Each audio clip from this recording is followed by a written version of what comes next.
안녕하세요. 사연을 부탁해입니다. 오늘의 사연을 소개하겠습니다. 결혼 준비를 시작하면서부터 시어머님과 친정엄마 사이의 기류는 곧 끊어질 듯 팽팽하기만 했습니다. 우리 둘 다 아버지가 일찍 돌아가셨다 보니 남편은 어머님과 그리고 저는 엄마와 단둘이 살아왔습니다. 그러다 보니 결혼 준비부터 모든 것을 두 어머님이 주도하셨어요.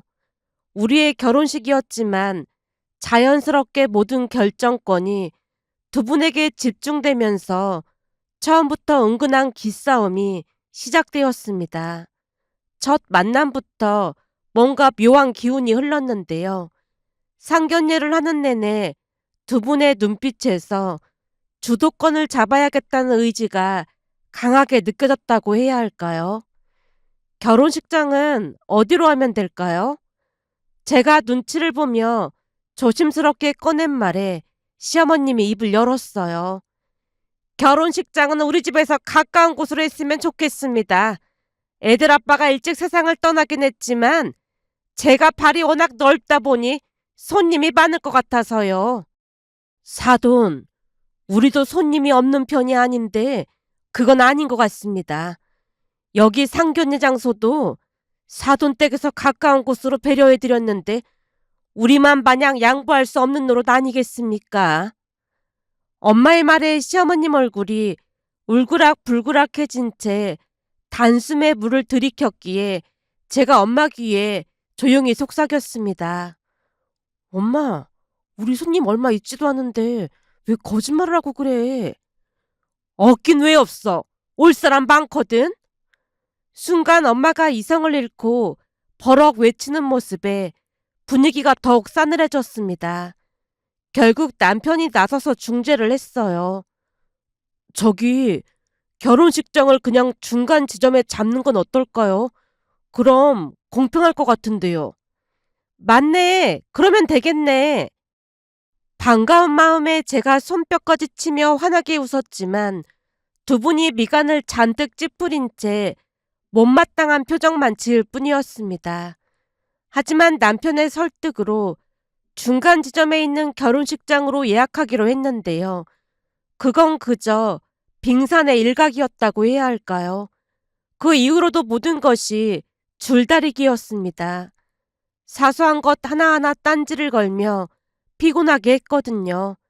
결국 남편에게 하소연을 했어요. 굵직굵직한 일도 아니고 사소한 거 하나하나까지 피곤하게 하니까 진짜 너무 힘든 것 같아. 이런 식이면 결혼해도 허구한 날 다투시는 거 아닐까? 내가 알아서 잘 할 테니까 너무 걱정하지 마.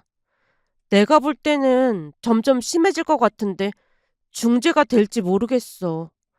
그냥 나만 믿고 따라와줘. 내가 알아서 할게. 위기가 찾아올 때마다 남편이 정성을 다해 위로의 말을 건넸습니다. 그러던 중 더 큰 폭풍이 몰아쳤는데요. 이번에는 혼주 한복이 문제였어요. 두 분을 모시고 한복을 맞추러 갔지만 그곳에서도 끊임없는 기싸움이 이어졌습니다. 한복을 둘러보던 엄마가 먼저 말을 꺼냈어요. 혼주 한복은 격에 맞게 해야 해. 너무 화려해도 안 되고 너무 수수해도 안 되고 말이야. 엄마가 깔끔한 디자인의 한복을 들어 보이며 시어머님을 바라봤어요. 이 한복 어떨까요? 단정하고 품이 있어 보이는데요. 시어머님이 한복을 잠시 살펴보더니 고개를 저었습니다. 사돈, 그 한복은 너무 단조로운 것 같네요. 혼주복인데 좀 더 격식 있는 걸로 해야 하지 않을까요? 그렇잖아도 두 집안 다 아버지가 없어서 보기 좀 그럴 텐데 그럴수록 신중해야 할 것 같습니다. 여기 이 한복은 어떠세요? 사돈이 고른 것보다 훨씬 품이 있어 보이는데요. 엄마의 표정이 순식간에 굳어졌습니다. 사돈, 이 한복은 격식이 아니라 오히려 너무 화려해 보여서 사람들이 더 수군거릴 것 같은데요. 여기 이 한복이 은은하고 격식이 있어 보이네요. 이건 너무 밋밋해서 없어 보일 것 같습니다. 남편도 없는데 이런 초라한 옷을 입는 건 아닌 것 같네요. 시어머님 목소리에 잔뜩 날이 서 있었습니다. 그렇게 2시간이 넘는 시간 동안 서로 다른 스타일의 한복을 고집하며 한치의 양보도 하지 않았어요. 한복점 사장님이 중간에서 이것저것 다른 스타일로 제안해 주셨지만 소용이 없었어요. 결국 제가 나서서 절충안을 제시할 수밖에 없었습니다. 굳이 한복을 똑같은 걸로 할 필요 없을 것 같은데 그냥 두 분이 원하는 스타일로 하는 게 어떨까요? 들어보니까 색깔만 구분되면 된다고 하던데요. 어머님은 이 디자인으로 푸른색으로 하시고 엄마도 그 한복 핑크색으로 하면 되잖아. 제가 해결안을 제시했지만 두 분이 동시에 고개를 내저었습니다. 혼주복인데 당연히 세트로 해야 하는 게 맞는 거지. 얘가 뭔 소리라는 거야. 그랬다가 사람들이 우리 보고 사이 안 좋아서 그랬다고 수군거리면 어쩔 거야. 그니까 말입니다. 요즘 애들이 생각이 없다니까요. 보나마나 사람들이 왜 다른 스타일로 했냐고 물을 텐데 그건 절대 안 되지. 두 분 사이 안 좋은 거 이미 알 사람은 다 알 것 같은데요. 사장님, 딱 봐도 사이 안 좋아 보이죠? 몇 시간씩이나 한복을 고르고 있다 보니 화가 치밀어 올라 저도 모르게 그 말이 새어나오고 말았는데요. 두 분이 있는 대로 저를 노려보고 있었습니다. 우리가 사이가 안 좋긴 왜 안 좋아? 그러니까 말입니다. 우리가 알아서 할 테니까 니들은 신경 꺼. 그제서야 두 분이 절충안을 모색하기 시작했어요. 그 이후에도 모든 결정 과정에서 두 분은 은근한 신경전을 벌였습니다. 겉으로는 정중하게 대화를 하고 있지만 그 속에 숨어있는 미묘한 경쟁심을 느낄 수 있었어요. 결혼을 하고 나서도 두 분의 신경전은 다른 방식으로 이어졌습니다. 이번에는 반찬 때문에 대환장 파티가 일어났거든요. 둘이 맞벌이를 하다 보니 집에서 밥을 먹을 일이 많지 않아서 굳이 반찬이 필요 없었지만 어느 주말 엄마가 반찬을 가지고 찾아왔어요. 엄마가 김치찜이랑 장조림 그리고 가지무침 해왔으니까 밥 거르지 말고 잘 먹고 다닐 생각해. 엄마, 우리 집에서 밥 거의 안 먹으니까 앞으로 반찬 안 해줘도 돼. 바깥 음식 계속 먹으면 탈라니까 집밥 꼭 챙겨 먹도록 해.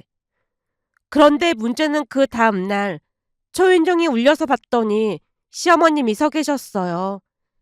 지나가던 길에 잠깐 들렀는데 들어가도 되지? 그럼요. 어서 들어오세요. 시어머님이 집안에 들어와서 이것저것 구경하고 계셨어요. 어머님, 밥 먹으려고 하던 차인데 식사하셨어요? 아니, 나도 아직 밥 먹기 전이긴 해. 그럼 같이 식사하세요. 제가 재빠르게 밥상을 차리고 난 뒤 시어머님과 남편을 불렀어요. 식탁에 앉아서 차린 음식을 보던 시어머님이 물었습니다. 근데 이 음식을 소연이 네가 처음부터 다 한 거니? 아니요. 저는 음식 잘 못하는걸요. 그럼 이 음식들은 어디서 난 거니? 어제 엄마가 반찬을 가져다 주셨어요. 사돈이 음식도 가져다 주시고 계신 거니? 순간 시어머님 얼굴에 묘한 기류가 흘렀는데요. 며칠 뒤 시어머님이 반찬을 잔뜩 해서 가져오신 게 아니겠어요. 그것도 엄마가 만든 반찬과 똑같은 반찬으로 말이죠. 반찬을 보던 남편이 고개를 내저었습니다. 아니, 있던 반찬도 다 못 먹어서 고생하고 있는데 똑같은 반찬을 왜 해오신 거예요? 저번에 먹어보니까 가지무침이 너무 짜고 물기도 많더라고. 내가 아주 유명한 셰프가 하는 거 보고 따라서 만들었으니까 맛이 아주 기가 막힐 거야. 이건 차원이 다르다니까. 그런 식으로 반찬 대전이 시작되었습니다. 엄마가 멸치볶음을 가져다 주면 다음날 시어머님이 멸치볶음을 가져오셨고 엄마가 무생채를 해주시면 시어머님도 꼭 무생채를 만들어 오셨어요. 문제는 우리 둘이서 도저히 그 많은 반찬을 다 먹을 수가 없었는데요. 똑같은 반찬이 두 통씩이나 있으니 대부분은 상해서 버려야 하는 경우가 많았습니다. 어느 날은 남편에게 조심스레 말을 꺼냈어요. 자기야, 냉장고에 넣어뒀는데도 반찬이 또 상한 거 있지. 힘들게 만들어주신 건데 죄책감도 들고 그래서 너무 힘들어. 사실 이게 버리는 것도 일이잖아. 결국 남편이 두 분에게 절대 반찬을 해오지 말라며 강력한 경고까지 하게 되었고, 그제서야 반찬 대전은 끝이 났습니다. 그 이후에도 두 분의 기싸움은 계속되었지만 시간이 지나면서 조금씩 무뎌져 가고 있었어요. 그런데 결혼 1년 만에 임신이 되면서 또다시 문제가 불거지기 시작했습니다. 두 분 다 손주를 많이 기다리고 계신 걸 잘 알고 있다 보니 함께 식사를 하며 임신 소식을 알렸어요. 저기 말씀드릴 게 있는데 임신했어요. 뭐? 임신했어? 그게 정말이니? 임신이라는 말에 두 분이 동시에 얼굴을 마주보더니 손까지 맞잡고 기쁨을 감추지 못했습니다. 근데 쌍둥이래요. 뭐? 쌍둥이? 진짜 쌍둥이래? 네, 쌍둥이래요. 쌍둥이가 키우기 힘들긴 하지만 나쁠 것도 없지. 그러게요. 쌍둥이면 기쁨도 2배겠네요. 엄마도 맞장구를 쳤는데요. 오랜만에 두 분 의견이 일치한 모습이었습니다. 두 분 모두 기쁘면서도 걱정스러운 마음이 얼굴에 그대로 드러났거든요. 쌍둥이면 진짜 조심해야 하니까 항시 조심하고 또 조심할 생각해. 사돈 말씀이 맞아. 하나도 아니고 둘인데 진짜 조심해야 한다. 하지만 출산 후 현실은 생각했던 것보다 훨씬 가혹했습니다. 두 아이가 번갈아 가며 우는 바람에 잠 한숨 제대로 잘 수가 없었어요.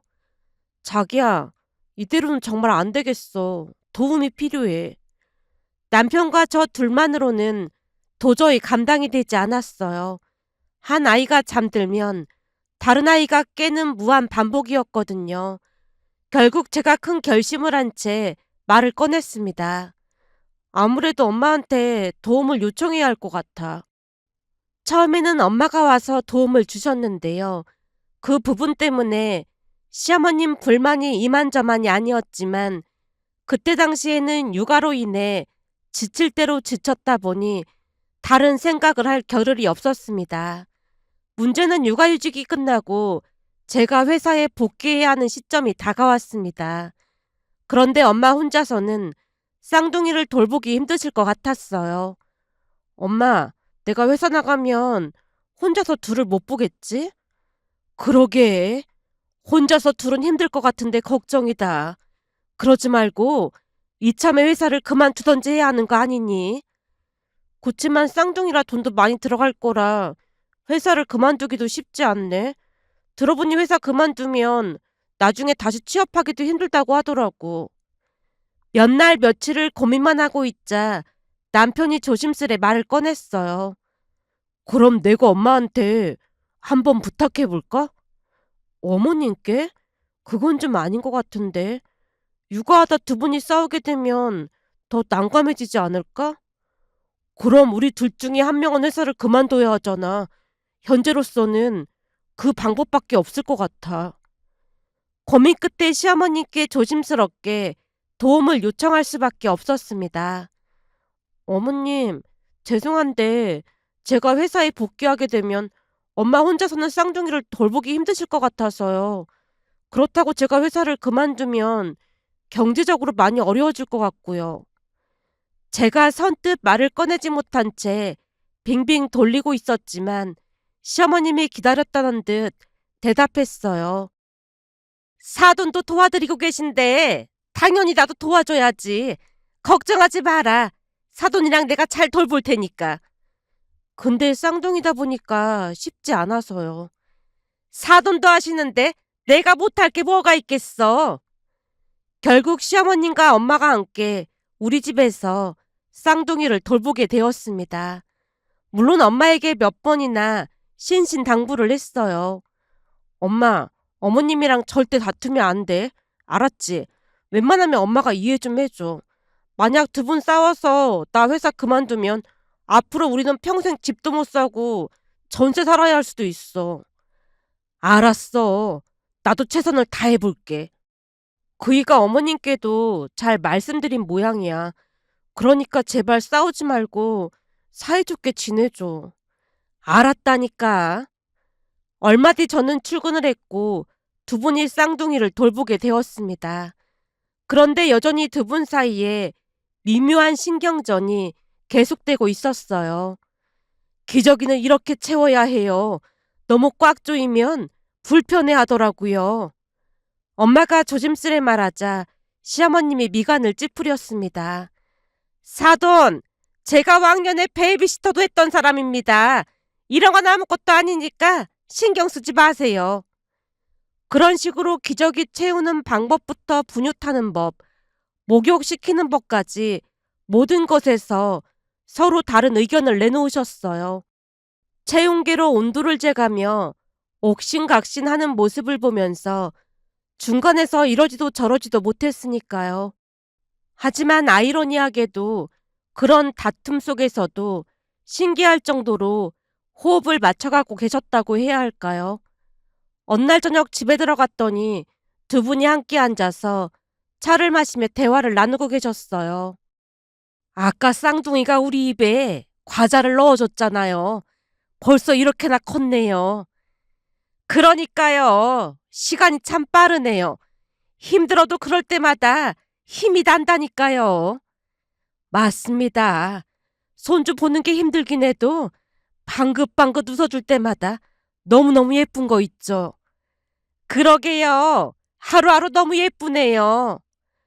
두 분이 맞장구를 치는 모습이 조금은 낯설게 느껴지기까지 했습니다. 그렇게 시간이 지날수록 두 분 사이의 관계는 눈에 띄게 변해갔습니다. 예전처럼 서로 견제하기보다는 진짜 팀워크를 발휘하기 시작했거든요. 사돈, 첫째가 열이 나는 것 같아요. 그럼 제가 병원에 다녀올 테니까 사돈은 둘째 보고 계세요. 그럴까요? 그럼 제가 둘째였고 간단하게 식사 준비라도 해놓을게요. 자연스럽게 역할을 분담하고 서로를 챙겨주기 시작했어요.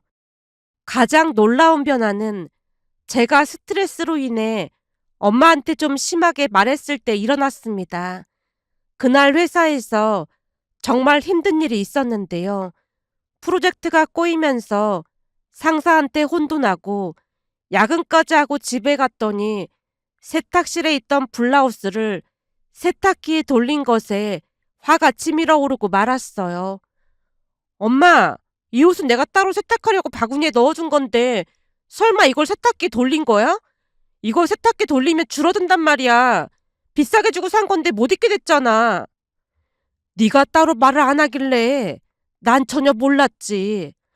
그래서 따로 빼놓은 건데 전화라도 했어야지. 저도 모르게 짜증을 부리고 있자 엄마 대신 시어머님이 나섰습니다. 예, 사돈도 애부랴 살리 말이야. 하루 종일 고생하셨는데 무슨 말을 그렇게 하는 거니? 아니, 전화라도 했으면 좋았겠다 그 말이잖아요. 여전히 불만 가득한 표정으로 짜증을 내고 있자 시어머님이 버럭 외쳤습니다. 물론 너한테 전화했지. 근데 네가 전화를 안 받았잖니. 무슨 일 있을 때마다 전화했지만 항상 바쁘다고 니들이 전화도 잘 안 받잖아. 그래놓고 왜 사돈한테 짜증을 내? 우리도 집에서 노는 줄 알아? 쌍둥이 보면서 살림까지 하는 게 어디 보통 힘든 일인 줄 알아? 그렇게 불만이면 앞으로 살림은 니들이 하렴. 그 힘든 와중에도 딸 고생할까봐 빨래랑 청소까지 하고 계신 사돈한테 너 그러면 안 된다. 지금 우리 둘 다 안 아픈 곳이 없어. 근데도 힘든 내색 한 번 없이 이 고생을 하고 있는데 어쩜 그런 말을 할 수가 있니? 당장 사돈께 사과드리렴. 엄마를 진심으로 감싸주시는 시어머님을 보며 따뜻한 무엇인가가 느껴지면서 제 자신이 너무나 부끄러워졌습니다. 죄송해요. 오늘 회사에 일이 생겨서 너무 예민했던 것 같아요. 엄마, 내가 미안해. 앞으로 조심할게. 그러자 시어머님이 참고 참았던 말들을 쏟아냈습니다.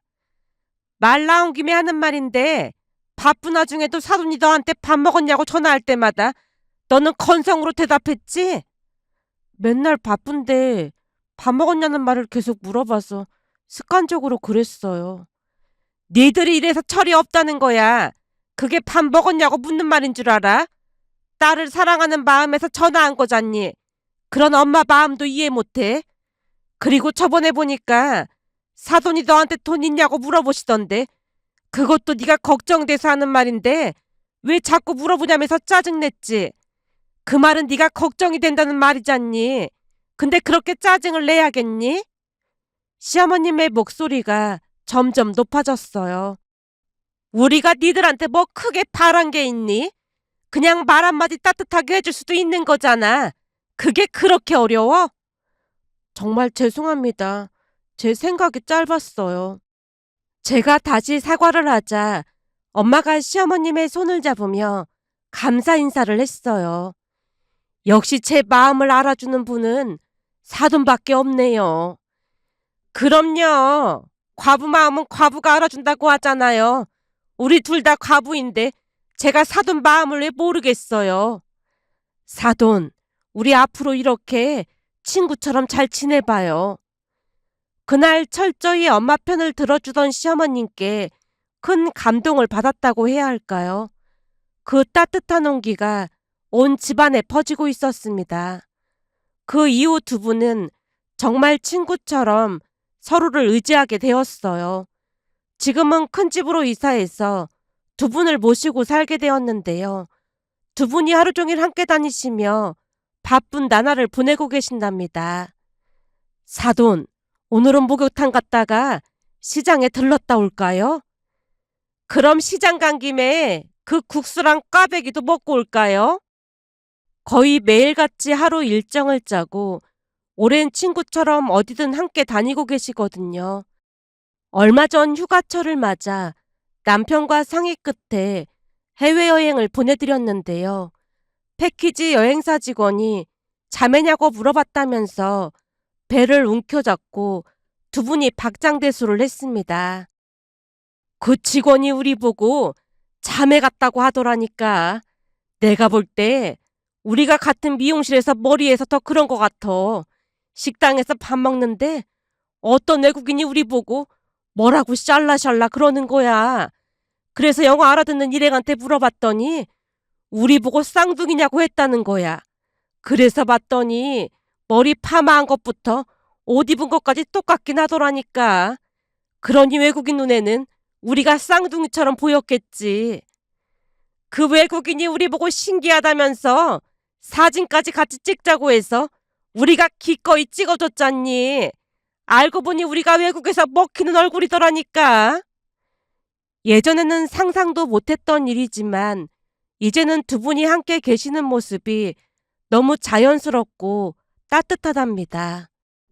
사람과 사람 사이의 인연이라는 게 참 신기하고 놀랍다는 생각과 함께 마음이 따뜻해져서 이렇게 글 남겨봅니다. 오늘의 사연은 여기까지였습니다. 즐겁게 보셨다면 구독, 좋아요 부탁드립니다. 고맙습니다.